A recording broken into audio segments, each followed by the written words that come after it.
Hi friends, எல்லோரும் எப்படி இருக்கீங்க? நான் ரொம்ப நல்லா இருக்கேன். எல்லாருக்கும் இந்த நாள் இனிய நாளாக அமையட்டும். உங்கள் கூட ஒரு சின்ன சின்ன விஷயங்கள் பற்றி பேசலான்னு சொல்லிட்டு, இப்போது நகை விலை வந்து ஏறவே ஏறாது அப்படின்ற மாதிரி நம்மளே நினச்சிட்டு நகையெல்லாம் யாராச்சும் விற்றுருக்கீங்களா?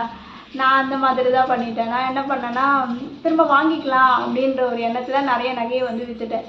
இனிமேல் வந்து விற்கக்கூடாது அப்படின்ற ஒரு எண்ணமே வந்து இப்போ இந்த வருஷத்தில் தான் எனக்கு வந்திருக்கு. நகை விலை ரொம்ப அதிகமானதுக்கப்புறம் அப்புறம் வந்து சின்ன சின்ன டிப்ஸ் வந்து இப்போது நம்ம இனிமேல் வந்து நகையை எப்படி சேர்க்கலாம் அப்படின்னு பார்க்கலாம்.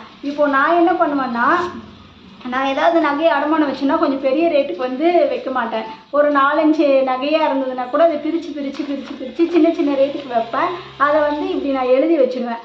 எழுதி எந்தெந்த நகை என்னென்ன டேட்டுக்கு வச்சுருக்கோம் அப்படின்றத எழுதி ஒன்று வந்து என் பர்ஸ்லேயே வச்சுருப்பேன்.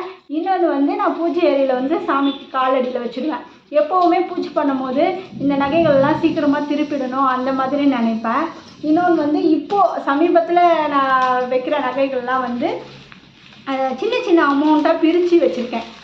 மொத்தமாக எல்லாமே ஒரே இடத்துல வைக்காமல் தனித்தனியாக பிரித்து வச்சுருக்கேன். இங்கே பாருங்கள், 5-6 பில்லு வந்து என்கிட்ட இருக்குது. இது எல்லாமே நான் என்ன பண்ணுறேன்னா, தனித்தனியாக கொஞ்சம் ரேட்டுக்கு வந்து பிரித்து வச்சுருக்கேன். ஏன்னா நம்ம வந்து கொஞ்சம் கொஞ்சமாக பணம் சேர்த்தா கூட அந்த ஒரு நகையாக நம்ம வந்து திருப்பிடலாம். மொத்தமாக எல்லா நகையும் சேர்த்து நம்ம எடுத்துகிட்டு போய் வைக்கும் போது என்ன ஆகும்னா, நம்மளால் வந்து திருப்ப முடியாது. அவ்வளோ நகைக்கும் ஃபஸ்ட்டு வட்டி கட்டணும். இல்லைனா அவ்வளோ நகையுமே நம்ம வந்து டக்குன்னு அவ்வளோ பணம் ரெடி பண்ணி திருப்பணுன்ற போது நம்மளுக்கு ரொம்ப சிரமமாக இருக்கும். அதனால் நான் இப்போது ஃபாலோ பண்ணிகிட்ருக்கிறது என்னென்னா, கொஞ்சமாக நகையும் வந்து நம்மளுக்கு பணம் தேவைப்படும் போது கொஞ்சமாக ரேட்டுக்கு வந்து வச்சுருக்கேன்.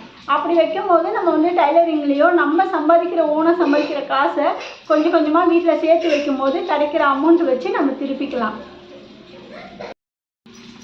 அப்புறம் நான் ஃபாலோ பண்ணுற இன்னொரு டிப்ஸ் என்னென்னா, எப்போவுமே நகையை வந்து அடமானம் வச்சுட்டு வந்ததுக்கப்புறம் இந்த மாதிரி நோட்டில் வந்து எழுதி வச்சுருவேன்.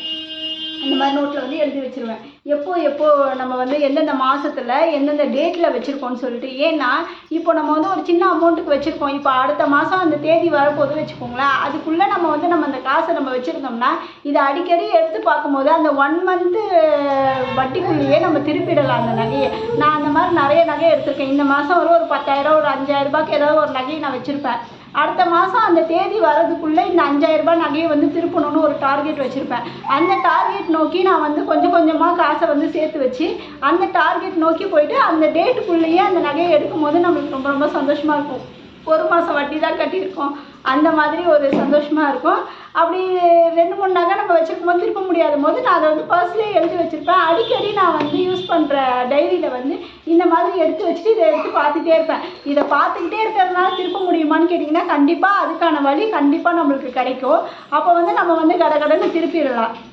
அதுக்கப்புறம் இன்னொரு விஷயம் டிப்ஸ் என்னென்னா, இப்போ இந்த புக்கு வந்து எனக்கு ரொம்ப பிடிச்ச புக்கு. இந்த புக்கு நான் அடிக்கடி டயர்டாக இருந்தாலும் சோர்வாக இருந்தாலும் நம்பிக்கை இல்லாமல் இருந்தாலும் அடிக்கடி நான் எடுத்து படிக்கிறது இந்த புக்கை எடுத்து படிப்பேன். இந்த புக்கில் நிறைய லைன்ஸ் வந்து எனக்கு ரொம்ப பிடிக்கும்.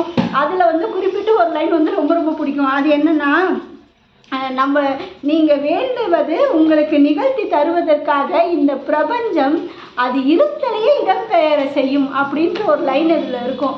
அதாவது அது எவ்வளோ பெரிய விஷயம் பாருங்களேன். நம்மளுக்கு பிடிச்ச ஒரு விஷயத்த இந்த பிரபஞ்சம் வந்து நம்மளுக்கு கொடுக்கறதுக்காக அது தன்னோட இருத்தலையே இடம்பெயர செய்யுன்ற அளவுக்கு போட்டிருக்காங்க. எனக்கு அது ரொம்ப பிடிச்ச லைனு. நான் அடிக்கடி அதை எடுத்து பார்த்துப்பேன். இதை நான் அடிக்கடி வந்து நினச்சிட்டு ஓகே, நம்ம ஒரு விஷயத்தை வந்து எவ்வளோ நம்புகிறோமோ அதை கொடுக்கறதுக்கு இந்த பிரபஞ்சமே ரெடியாக தான் இருக்குது. ஆனால் நம்புறதுக்கு நம்ம தான் அது ரெடியாக இல்லை. நம்மளால் எவ்வளோ முடியும்னு நம்மளே குறைச்சி மதிப்பிடுறது தான் அதோட விஷயம்னு நான் நினைக்கிறேன். நம்மளுக்கு எவ்வளோ முடியுன்றது நம்ம நினைக்கிறதுல தான் இருக்குது. நம்மளால் 1 கோடி ரூபா சம்பாதிக்க முடியும்னு நினச்சாலும் அதே நினப்பு தான். நம்மளால் 10 ரூபா சம்பாதிக்க நினச்சாலும் அதே நினப்பு தான். அதனால் நம்மளோட நினைக்கிற விஷயத்த நம்மளோட மனசை தான் ஃபஸ்ட்டு நம்ம வந்து ரொம்ப பாசிட்டிவாக வச்சுக்கணும் அப்படின்னு நான் நினைக்கிறேன். அப்புறம் இன்னொரு விஷயம், இது வந்து நான் வந்து 2020 ஒரு 6 வருஷத்துக்கு முன்னாடி நான் வந்து எழுதிட்டு இருந்த விஷயம். தினமும் இப்போவுமே எழுதுவேன். இது வந்து அப்போ எழுதின புக்கு, அப்போ எழுதின நோட்டு. இதில் தெரியுதா, நான் காலையில் எந்திரிச்ச உடனே எத்தனை மணிக்கு எழுந்திரிக்கிறனோ ஒரு 6 மணி 5 மணி அப்போ எத்தனை மணிக்கு எழுந்திரிக்கிறனோ இந்த மாதிரி ஒரு 4 லைன் 3 லைன் அப்படின்னு எழுதுவேன்.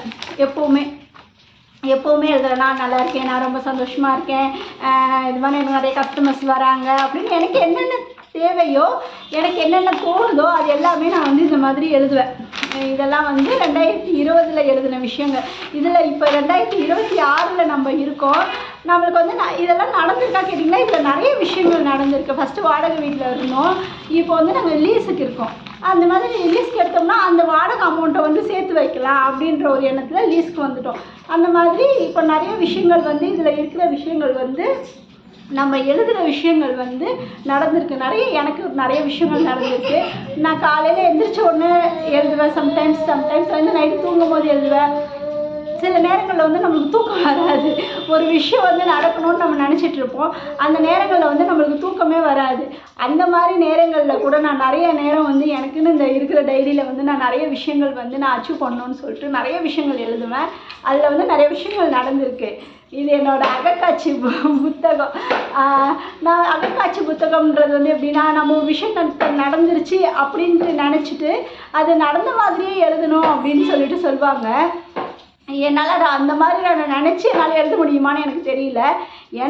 எனக்கு என்ன தோணுதோ எனக்கு என்ன வேணுமோ அதை நான் வந்து இந்த புக்கில் இந்த டைரியில் வந்து நிறைய எழுதியிருக்கேன். இதுலேயே இருக்கும் பாருங்கள், நிறைய எழுதியிருப்பேன். நிறைய விஷயங்கள் எனக்கு வந்து நடந்திருக்கு.